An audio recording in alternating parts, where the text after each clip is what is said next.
Thank you. Honorable Member Sri E.T. Mohammed Basheer ji.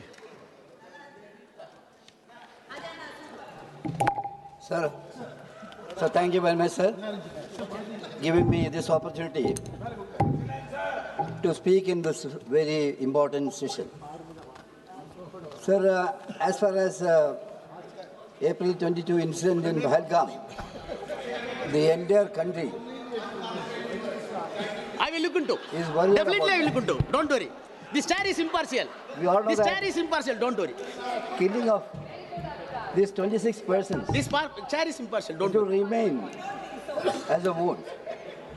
Sir, this incident of Pahalgam, that can be called as a tragedy and considered in the deadliest of civil massacre in India since 2008 Mumbai attack.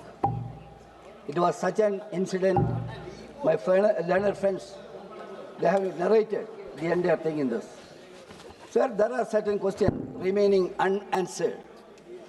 The first thing is with regard to the culprits. This morning, the Home Minister said certain thing. Let us hope that it is truth. Anyhow, that was a very, very difficult kind of question we were all asking. And now, there is some more questions to be asked. That is, how this terrorist managed to reach a tourist place like Pahalgam, that too at the that time. We are claiming our efficiency, our technological know-how, and all kinds of things. In such a situation, what you have succeeded in that? What measures the police and the security personnel did for the safety of the tourists? That's a very important tourist center.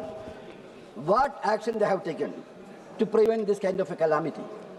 Similarly, sir, we have to strictly verify, threadbare analysis, whether we have intelligence lapse and security failure. There is no meaning in saying so many things. Ask your inner heart whether we have happened any lapse. If you ask whether there is lapse, I would like to say, yes, there is lapse on your part. You are replayable, you are bound to reply to the nation. Sir, government, we appeal the government to convene the meeting, special session of the Parliament. You ignored that. Why? You could have convened that meeting, session, let the entire world know the truth. You had something to hide at that time. That was the reason you have refused our request to have this meeting. That happened in this. And even many eminent persons, they have said about the lapses in our activities. Sir, it is also to be examined that whether strategic planning was there. If it is true, if your claim are true, explain that. You have not explained that. You are just saying that everything is okay. That is your regular kind of thing. That is. And I would like to say with all the politeness, we must have an introspection. What is that? That is about international diplomacy of India. You are saying, sir, when you are speaking, you are saying, how bad is the situation? How bad is the situation in India now? Sir, we had a very good relation with many countries. Our international relation was best, sir, best in the world. We all know that as and when there was some crisis, even at the war, people were asking, people were waiting the voice for India. India had such a high regard. The whole world leaders had very, very effective and very, very cordial relation with India. That was our this thing. And if you ask whether India is having the same status as on today, I would like to say that it is not there, it is diminishing like anything. You are responsible for that. You are talking about the prime ministers, Nehru, Gandhi, and all the kind of this. I would like to ask you, what is your moral right, even raising the voice here on their behalf?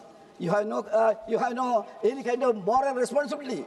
What was their position? What for they did? We have to realize. Now, we can see Gandhiji and Pandit Jawaharlal Nehru. He was mentioning about Gandhiji and Pandit Jawaharlal Nehru.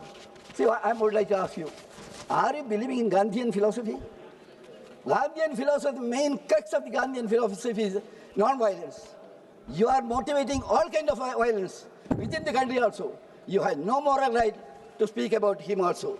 Similarly, sir, Pandit Jawaharlal Nehru tenure, he was saying, you are also saying, sir, Pandit Jawaharlal Nehru, even Indira Gandhi, even you have, I think you have mentioned about our Vajpayee also.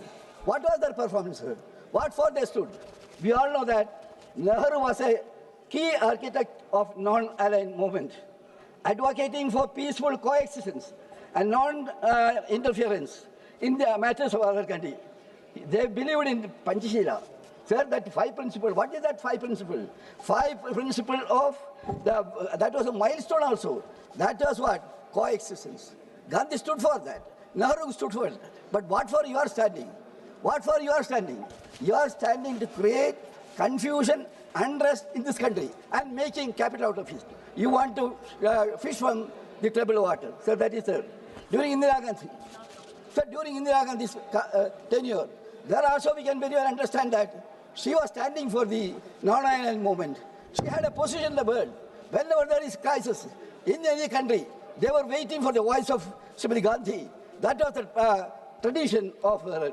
Similarly, sir, all these kind of things will really tell you that the position of Indian government today is quite contrary to the facts and the tradition of the other leaders which you all have mentioned. Sir, I would like to say a paradoxical situation also. What is that? India stood strongly with the government during this crisis. I was also one among the team, the delegation team with that. We went there. We explained. We are confident that we did our work assigned to us in a marvelous way. That was for India. Our voice was for India. But what is happening in this area? You realize we stand for peace. Our country's greatness and nobility is that only. What is happening? I conclude, sir. Now, I'm not going above the other subject. Now, what is happening, sir? When there is some trouble in the parliament, the noise in the parliament, members will say, sir, house is not in order. I am of the opinion that that same terminology will have to be repeated in all India level. House is not in order. It is to be made into order. Sir, what is happening here, sir? One single thing. What is happening, sir? Assam, what is happening? People are dying. They are going to be stateless persons. People are crying, sir. 45-degree heat. Open air, they are staying there. They have been evacuated. They have been forcibly removed. They are, the Chief Minister there have given instruction to delete them the list. On what basis? They want to make these people stateless people, as Rohingya refugees. That is the thing. If this government is keeping silent, you will be doing a sin in this. We have to reopen. When you are talking about the cordiality and this interest, you have to think this kind of thing, sir. I am going to conclude, sir. I urge upon the government to send a delegation of this house and make an inquiry in that. What is happening in Assam? That kind of situation you cannot repeat in this country, sir.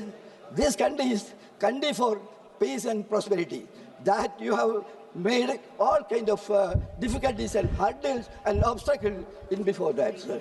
I am concluding, sir. Proudness of India. Proudness of India is solidarity, sir. I am concluding, sir, with the one sentence. Proudness of India is our asset, our greatness. Before the world, we are saying ours is the biggest democracy. Please, unfortunately, as corrected by you and others, you have spoiled the entire thing, spoiled the image of the country. You have to correct yourself. I hope that wisdom will prevail upon you. With the few words, sir, I conclude. Thank you very much. Abdul Rashid, Honorable Member, Abdul Rashid. Yes. Please.